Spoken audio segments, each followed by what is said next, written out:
आज बुधवार के दिन मैं आपके लिए लाई हूँ गणेश जी की कथा।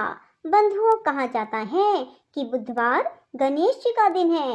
यदि बुधवार के दिन गणेश जी की कथा सुनते हैं, गणेश जी के स्तोत्र सुनते हैं, गणेश जी के 108 नाम सुनते हैं, तो गणेश जी आपके कार्यों में आ रही सभी विघ्न बाधाओं को दूर करते हैं। आपके बिगड़े हुए भगवान की जरूर लिखें। बोलो गणेश भगवान की जय हो। भगवान शिव ने विष्णु को षोडश उपचार युक्त गणपति पूजन की विधि बताई। तब भगवान विष्णु ने गणेश जी की 100 दिव्य वर्षों तक उपासना की। उनके घोर तप से प्रसन्न होकर गजानन साक्षात प्रकट हुए और बोले, मैं तुम्हारे तप से प्रसन्न हूँ, बोलो क्या चाहते हो। विष्णु जी बोले, मधुकैटभ नाम असुर अति प्रबल हो गए हैं, अतएव उनके वध का उपाय कीजिए। श्री गणेश जी ने कहा, वैकुंठनाथ, यदि आपने पहले ही मेरा पूजन किया होता तो अब तक असुर परास्त भी हो गए होते। विष्णु जी बोले, गजानन, मुझे आपका प्रभाव विदित नहीं था, अब आप वही कीजिए जिससे मैं उन असुरों का वध करने में सफल हो सकूं। हे नाथ, इसके साथ ही मुझे अपनी अनन्य एवं दुर्लभ भक्ति भी प्रदान करें। भगवान विष्णु की प्रार्थना सुनकर गजानन ने कहा, ऐसा ही होगा रमानाथ, आपके हाथ उन असुरों का अति शीघ्र वध होगा। इससे चतुरानन का भय भी दूर हो जाएगा और आपको महान यश की प्राप्ति होगी। हे विष्णु, अब आपके कार्य में कोई विघ्न नहीं आएगा। वर देकर भगवान गजानन अंतर ध्यान हो गए और भगवान विष्णु वहां से लौटकर अपने स्थान पर पहुंचे, जहां उन्होंने दोनों असुरों को युद्ध के लिए तैयार देखा। त्रिलोकी नाथ को वहां आया देखकर उनकी ओर झपटते हुए वे असुर बोले, तुम बड़े डरपोक हो। विष्णु जी हंसे और उन्होंने युद्ध करके शीघ्र ही मधुकैटभ का वध कर दिया। जहां उन्होंने भगवान गजानन की आराधना की थी, वह स्थान सिद्ध क्षेत्र के नाम से प्रसिद्ध हो गया। श्री सूत जी बोले, हे ऋषियों, महर्षि भृगु ने सोमकांत को गणेश चरित्र का वर्णन करते हुए राजा भीम का वृतांत भी बताया। वे बोले, राजन, भीम कौंडिन्यपुर का राजा था। उसकी पतिव्रता पत्नी का नाम चारुहासिनी था। उसका दाम्पत्य जीवन सुख से व्यतीत हो रहा था, किंतु वृद्धा अवस्था की ओर अग्रसर होने पर भी संतान न होने का दुख उन्हें पीड़ित करता था। राजा ने राज्य अपने विश्वास पात्र अमात्य को सौंप दिया और स्वयं वन को चल दिया। वह वन में भ्रमण करता हुआ महर्षि विश्वामित्र के आश्रम में पहुंचा तो महर्षि ने उसकी ओर देखा और पूछा, तुम कौन हो और यहाँ किस उद्देश्य से आए हो। राजा बोला, प्रभो, विदर्भ देश का राजा हूँ, कौंडिन्यपुर मेरी राजधानी है, मेरा नाम भीम है। मेरी वृद्ध अवस्था आ पहुंची, लेकिन संतान सुख अभी तक प्राप्त नहीं हुआ, इसीलिए आपकी सेवा में उपस्थित हुआ हूँ। मैं नहीं जानता कि मुझ जैसे कर्तव्यनिष्ठ एवं धर्मज्ञ व्यक्ति को भी इस दुर्भाग्य की प्राप्ति क्यों हुई। महर्षि ने कहा, राजन, पूर्व जन्म में तुमने भगवान गजानन का अपमान किया था, फलस्वरूप इस जन्म में निसंतान हो। यदि उन्हें प्रसन्न कर लो तो तुम्हें अब भी संतान सुख से वंचित नहीं रहना पड़ेगा। राजा ने पूर्व जन्म के वृतांत की जिज्ञासा व्यक्त की तो महर्षि विश्वामित्र बोले, महाराज, तुम्हारे कुल में बहुत पहले भीम नाम का एक अन्य प्रतापी राजा हुआ था। उसकी पत्नी सुंदर और पतिव्रता थी। उससे राजा को एक पुत्र की प्राप्ति हुई जो गूंगा, बहरा और विकलांग था। उसके शरीर से दुर्गंध आती थी। माता पिता ने उसका नाम दक्ष रखा। अनेक प्रयासों के बाद भी उस बालक की मूकता और बधिरता व विकलांगता दूर नहीं हुई। हे राजन, किसी ने राजा को परामर्श दिया कि यदि बालक अपनी माता के साथ तीर्थाटन करे तो संभव है कि इसके रोग दूर हो जाएं। परामर्श अनुसार राजा के आदेश से रानी अपने पुत्र को लेकर तीर्थाटन को चल पड़ी। मार्ग में चोरों ने उसे लूट लिया, यहाँ तक कि उसके पास जीवन यापन के लिए भी धन नहीं रहा। तब उसने एक शिव मंदिर में शरण ली और बालक को वहीं छोड़कर भिक्षा मांगने हेतु एक गांव में गई। पीछे से उस मंदिर में एक धर्मज्ञ ब्राह्मण आया। उसके शरीर के स्पर्श मात्र से वह बालक निरोगी हो गया। रानी शिवालय में लौटी तो अपने पुत्र को सुंदर और निरोगी देखकर बड़ी प्रसन्न हुई। उसने ब्राह्मण देवता का पता लगाया तो ज्ञात हुआ कि वह धर्मज्ञ ब्राह्मण गणेश जी का उपासक था। बाद में उसने रानी को भी गणेश जी की उपासना का उपदेश दिया।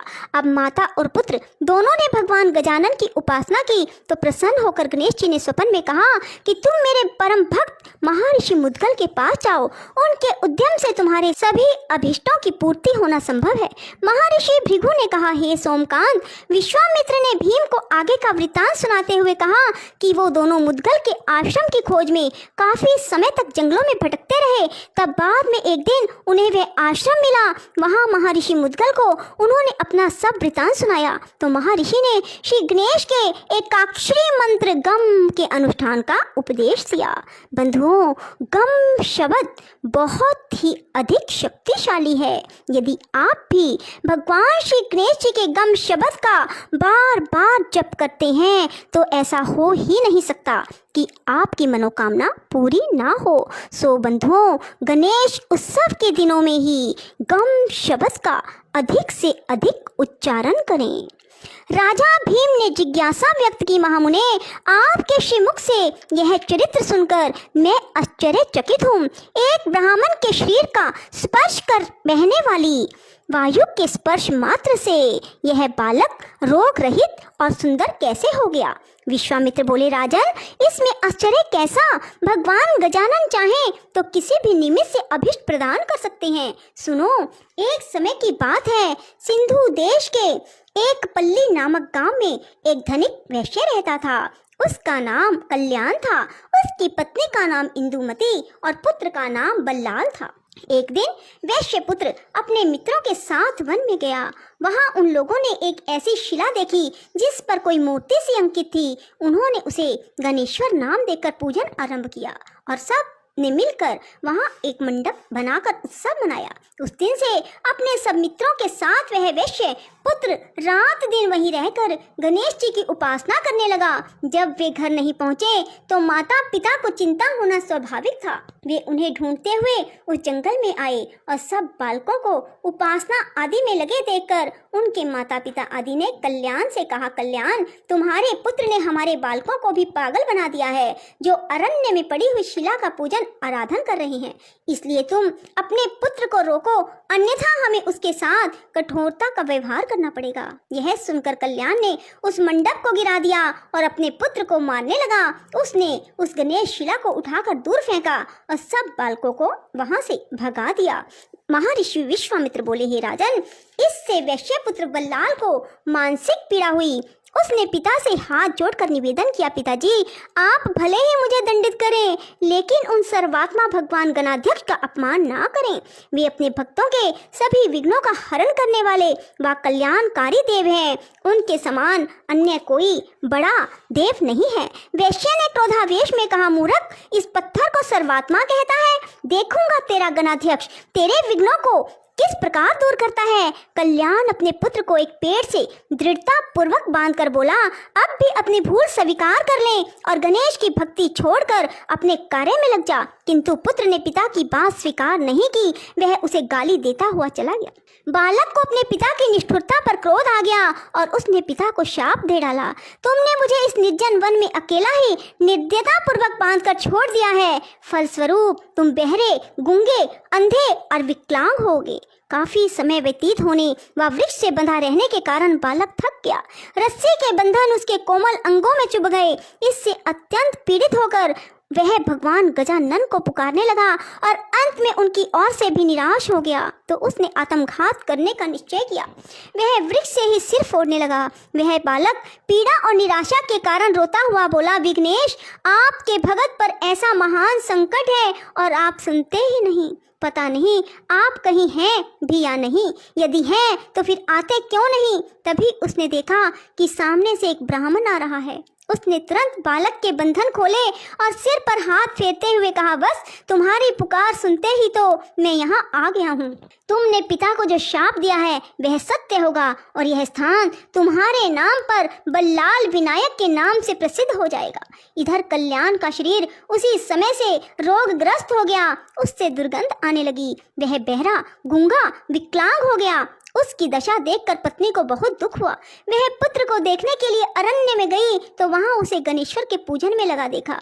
इससे उसके मन में बड़ी प्रसन्नता हुई। उसने पुत्र से कहा कि पुत्र, यह तो तू बड़ा शुभ कार्य कर रहा है, परंतु तेरे पिता की दशा बहुत दयनीय हो गई है, उन्हें भी चलकर देख ले। वत्स, माता पिता की आज्ञा मानना भी पुत्र का परम कर्तव्य है। बल्लाल ने उसी प्रकार शांति पूर्वक बैठे रहकर कहा, माता, संसारिक माता पिता तो अनित्य हैं, यथार्थ माता पिता तो भगवान गणेश्वर ही हैं, जिनकी मैंने शरण ली है। इन्हीं भगवान का निरादर करने के कारण पिताजी की ऐसी दशा प्राप्त हुई है। पिताजी को ऐसी दशा प्राप्त हुई है, उनकी सेवा करना तुम्हारा भी तो कर्तव्य है, क्योंकि पत्नी के लिए पति की सेवा ही सर्वोपरि है। माता ने कहा, पुत्र, अपने जन्मदाता पिता को शाप से विमुक्त कर दो, मैं तुमसे विनय करती हूँ। यह सुनकर बल्लाल ने कहा, माता, मैं तो अब कुछ भी नहीं कर सकता।